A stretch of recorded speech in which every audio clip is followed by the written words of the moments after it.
వీళ్ళు ఏ రకంగా అవినీతి చేస్తూ ఉన్నారు అన్నదానికి కొన్ని ఉదాహరణలు నేను చెప్తా. ఇందులో మొదటిది ఇసుకకు సంబంధించి ఎంతటి దారుణమైన స్కెచ్లు గీశారు అన్నది మీకు చెప్తా.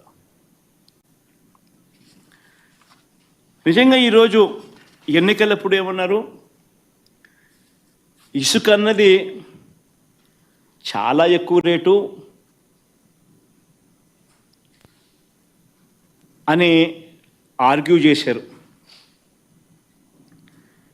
ఈరోజు నేను అడుగుతా ఉన్నా, ఇదే చంద్రబాబు నాయుడు గారిని, ఇదే కూటమికి సంబంధించిన ఇదే ప్రభుత్వానికి, వీళ్ళందరినీ కూడా ఒకటే అడుగుతా ఉన్నా. వీళ్ళందరూ కూడా ఈరోజు రాష్ట్రంలో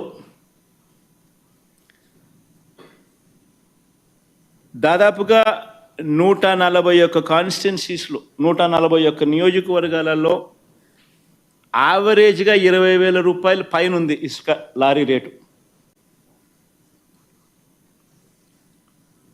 దాదాపుగా 53 నియోజకవర్గాలలో ఇసుక యావరేజ్ రేటు 30,000 రూపాయల పైన ఉంది. కొన్ని నియోజకవర్గాలలో అయితే ఇసుక రేటు లారీ 60,000 రూపాయల పైన ఉంది.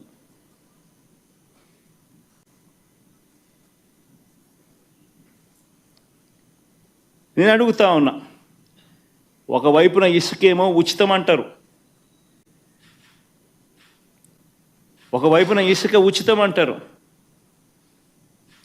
మరోవైపున చూస్తే రాష్ట్ర ప్రభుత్వానికి గతంలో వచ్చే ఆదాయం 0 అయిపోయింది. రాష్ట్ర ప్రభుత్వానికి గతంలో వచ్చే ఆదాయం 0 అయిపోయింది. రేట్లు చూస్తే గత ప్రభుత్వంలో ఉన్న రేట్ల కన్నా రేట్లు 2 3 రేట్లు పెరిగాయి.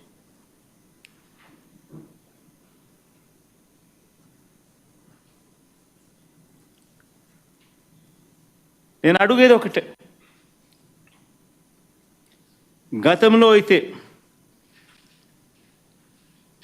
గత ప్రభుత్వం 80 లక్షల టన్నులు వర్షాకాలం అవసరాల కోసం స్టాక్ యార్డ్లలో 80 లక్షల టన్నులు పెడితే,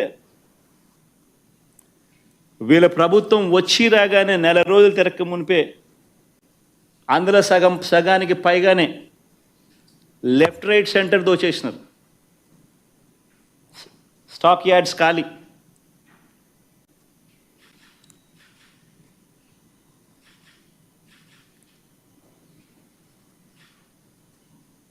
ఇవన్నీ వాస్తవాలు కనిపిస్తూ ఉన్నాయి. వాస్తవం అవునా కాదా అని అడుగుతా ఉన్నా.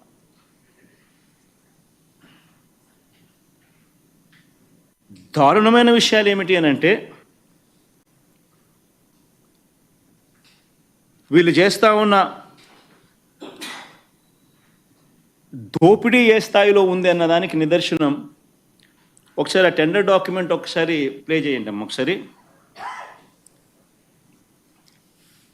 నేను చూడమని చెప్తా ఉన్నా మిమ్మల్ని అందరినీ కూడా. ఈ టెండర్ డాక్యుమెంట్ను గతంలో ఎప్పుడైనా కూడా దోపిడీ అన్నది ఈ స్థాయిలో జరిగిందా అన్నదానికి నిదర్శనం ఇది.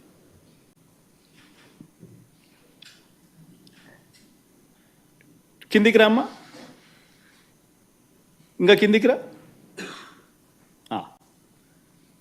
2 రోజులు మాత్రమే టెండర్లకు,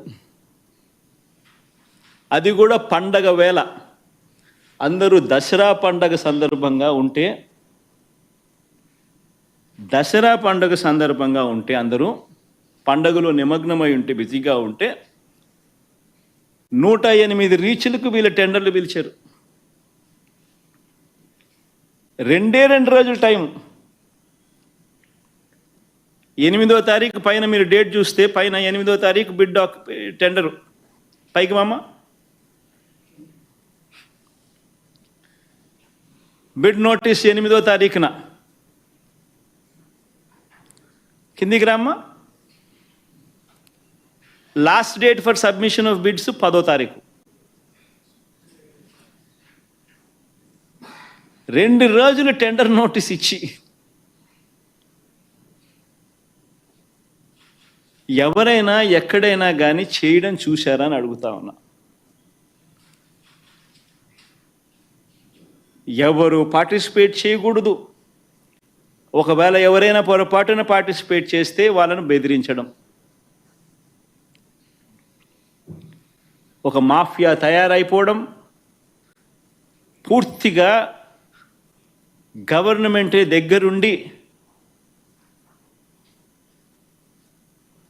తమ వారి చేత దోచేయించే కార్యక్రమం. నిజంగా ఎవరికీ తెలియకుండా తమ మాఫియాకు ఇదంతా కట్టిబెట్టేసేయడం, మాఫియాకు కట్టిబెట్టేసిన తర్వాత నీకింత నాకింత అని పంచుకోవడం.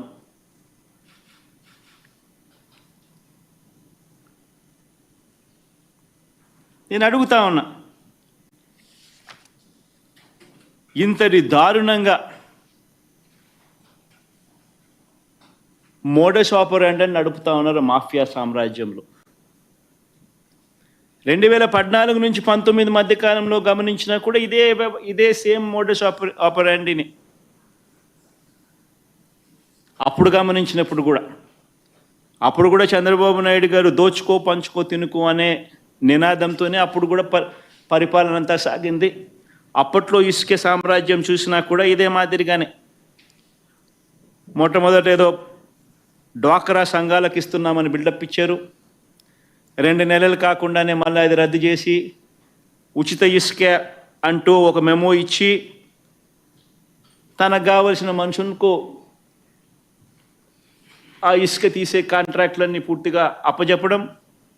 చంద్రబాబు నాయుడు ఇంటి పక్కనే పొక్లేన్లను పెట్టి యథేచ్ఛగా మైనింగ్ చేయడం కూడా మన కళ్ళ ఎదుటే మనం చూసాం. ఈరోజు మళ్ళీ సేమ్ టు సేమ్ మళ్ళా ఈరోజు ఇంకా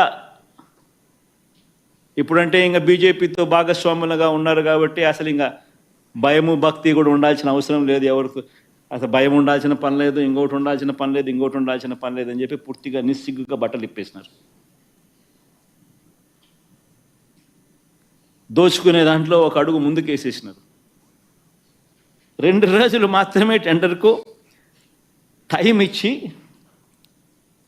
అది పండగ రోజు, పండగ వేళ అందరూ పండగలో నిమగ్నమై ఉన్నప్పుడు దోచేసే కార్యక్రమానికి శ్రీకారం చుట్టారు. ఇదే వైఎస్ఆర్సీపీ ప్రభుత్వ హయాంలో, గతంలో మా ప్రభుత్వ హయాంలో ఎంత పారదర్శకంగా ఈ పాలసీ, ఇసుకే పాలసీ అనేది ఎంత పారదర్శకంగా ఉన్నది అని అంటే,